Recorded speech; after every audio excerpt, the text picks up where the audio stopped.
معرکہ بدر واحد کے درمیانی عرصے میں رسول اللہ کے زیر قیادت یہ سب سے بڑی فوجی مہم تھی جو محرم 3 ہجری میں پیش آئی۔ اس کا سبب یہ تھا کہ مدینہ کے ذرائع اطلاعات نے رسول اللہ کو یہ اطلاع فراہم کی کہ بنو صلبہ اور محارب کی ایک بہت بڑی جمعیت مدینہ پر چھاپا مارنے کے لیے اکٹھے ہو رہی ہے۔ یہ اطلاع ملتے ہی رسول اللہ نے مسلمانوں کو تیاری کا حکم دیا اور سوار و پیادہ پر مشتمل 450 کی نفری لے کر روانہ ہوئے اور حضرت عثمان بن عفان کو مدینہ میں اپنا جانشین مقرر فرمایا۔ راستے میں صحابہ نے بنو صلبہ کے جبار نامی ایک شخص کو گرفتار کر کے رسول اللہ کی خدمت میں حاضر کیا۔ آپ نے اسے اسلام کی دعوت دی، اس نے اسلام قبول کر لیا۔ اس کے بعد آپ نے اسے حضرت بلال کی رفاقت میں دے دیا اور اس نے راہ شناس کی حیثیت سے مسلمانوں کو دشمن کی سرزمین تک کا راستہ بتایا۔ ادھر قریش کو جیش مدینہ کی آمد کی خبر ہو گئی تو گرد و پیش کی پہاڑیوں میں بکھر گئے، لیکن نبی نے پیش قدمی جاری رکھی اور لشکر کے ہمراہ اس مقام تک تشریف لے گئے جسے دشمن نے اپنی جمعیت کے لیے منتخب کیا تھا۔ یہ در حقیقت ایک چشمہ تھا جو ذی امر کے نام سے معروف تھا۔ آپ نے وہاں بدوؤں پر روب و دبدبہ قائم کرنے اور انہیں مسلمانوں کی طاقت کا احساس دلانے کے لیے سفر 3 ہجری کا پورا یا تقریباً پورا مہینہ گزار دیا۔ اس کے بعد مدینہ تشریف لائے۔ کعب بن اشرف یہودیوں میں یہ وہ شخص تھا جسے اسلام اور اہل اسلام سے نہایت سخت عداوت اور جلن تھی۔ یہ نبی صلی اللہ علیہ وآلہ وسلم کو اذیتیں پہنچایا کرتا تھا اور آپ کے خلاف جنگ کی کھلم کھلا دعوت دیتا پھرتا تھا۔ اس کا تعلق قبیلہ تئی کی شاخ بنو نبہان سے تھا اور اس کی ماں قبیلہ بنو نذیر سے تھی۔ یہ بڑی مالدار اور سرمایہ دار تھی۔ عرب میں اس کے حسن و جمال کا شہرہ تھا اور یہ ایک معروف شاعر بھی تھا۔ اس کا قلعہ مدینہ کے جنوب میں بنو نذیر کی آبادی کے پیچھے تھا۔ اسے جنگ بدر میں مسلمانوں کی فتح اور سرداران قریش کے قتل کی پہلی خبر ملی تو بے ساختہ بول اٹھا، کیا واقعتاً ایسا ہوا ہے؟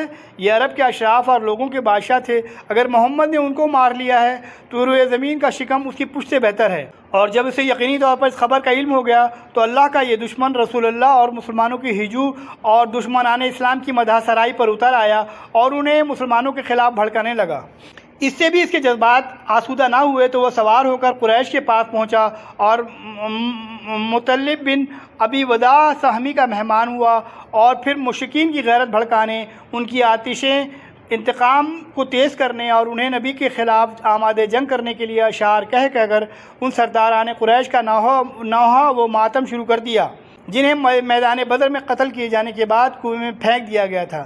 مکے میں اس کی موجودگی کے دوران ابو سفیان اور مشرکین نے اسے دریافت کیا کہ ہمارا دین تمہارے نزدیک زیادہ پسندیدہ ہے یا محمد اور اس کے ساتھیوں کا، اور دونوں میں سے کون سا فریق زیادہ ہدایت یافتہ ہے؟ کعب بن اشرف نے کہا، تم لوگ ان سے زیادہ ہدایت یافتہ افضل ہو۔ اس سلسلے میں اللہ تعالیٰ نے یہ آیت نازل فرمائی، تم نے نہیں دیکھا جنہیں کتاب کا ایک حصہ دیا گیا ہے وہ جبت اور طاغوت پر ایمان رکھتے ہیں اور کافروں کے متعلق کہتے ہیں کہ یہ لوگ مومنوں سے بڑھ کر ہدایت یافتہ ہیں۔ کعب بن اشرف یہ سب کچھ کر کے مدینہ واپس آیا تو یہاں آ کر صحابہ کرام کی عورتوں کے بارے میں واہیات اشعار کہنے شروع کیے اور اپنی زبان درازی و بدگوئی کے ذریعے سخت اذیت پہنچائی۔ یہی حالات تھے جن سے تنگ آ کر رسول اللہ نے فرمایا، کون ہے جو کعب بن اشرف سے نپٹے کیونکہ اس نے اللہ اور اس کے رسول کو اذیت دی ہے۔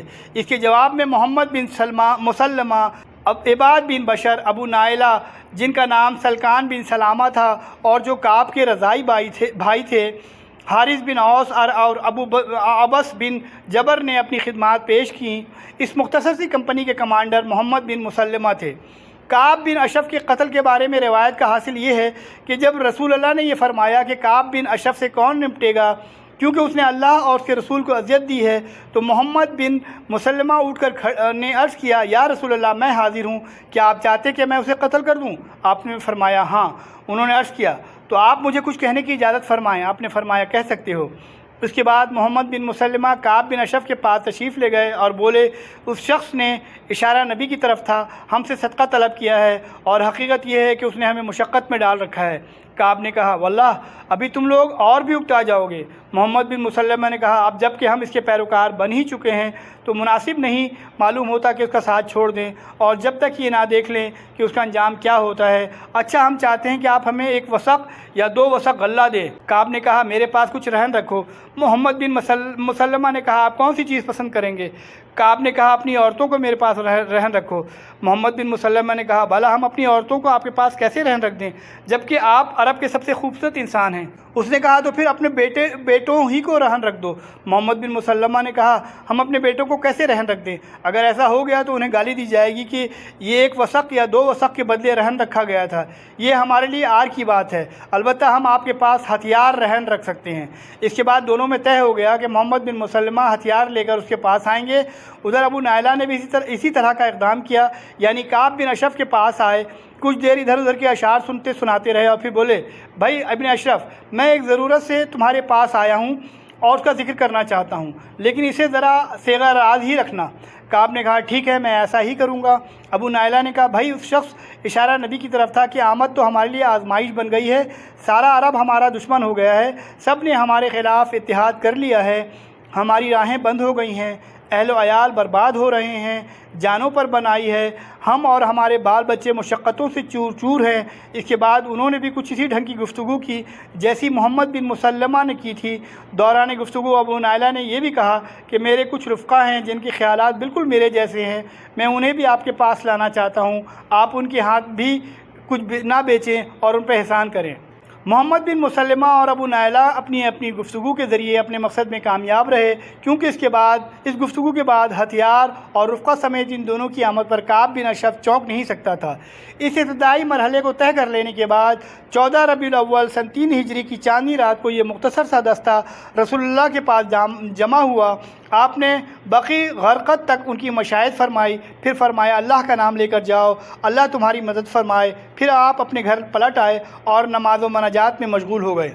ادھر یہ دستہ کعب بن اشرف کے قلعے کے دامن میں پہنچا تو اسے ابو نائلہ نے قدرے زور سے آواز دی۔ آواز سن کر وہ ان کے پاس آنے کے لیے اٹھا تو اس کی بیوی نے، جو ابھی نئی نویلی دلہن تھی، کہا اس وقت کہاں جا رہے ہو؟ میں ایسی آواز سن رہی ہوں جس سے گویا خون ٹپک رہا ہے۔ کعب نے کہا یہ تو میرا بھائی محمد بن مسلمہ اور میرے دودھ کا ساتھی ابو نائلہ ہے۔ کریم آدمی کو اگر نیزے کی مار کی طرف بلایا جائے تو اس پکار پر بھی وہ جاتا ہے۔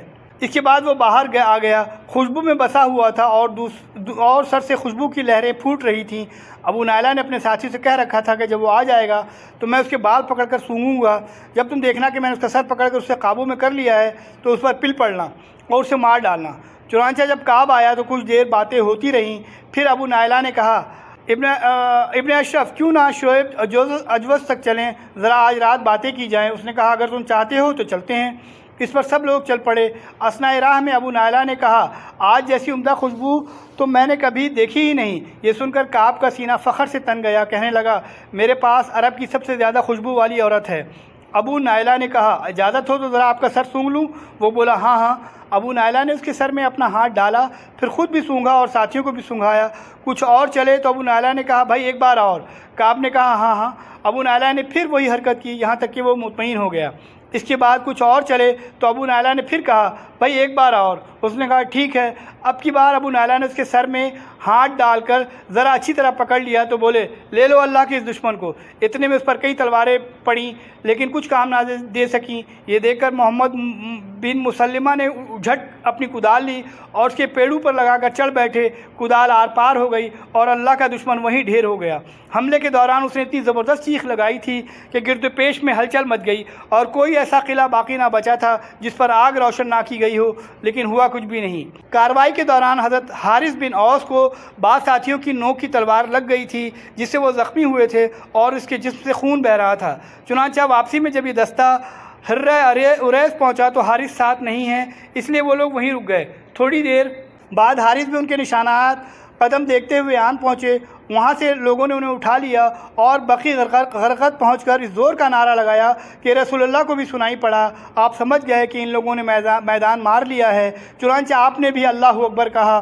جب یہ لوگ آپ کی خدمت میں پہنچے تو آپ نے فرمایا یہ چہرے کامیاب رہیں۔ ان لوگوں نے کہا آپ کا چہرہ بھی ہے اللہ کے رسول، اور اس کے ساتھ ہی اس طاغوت کا سر آپ کے سامنے رکھ دیا۔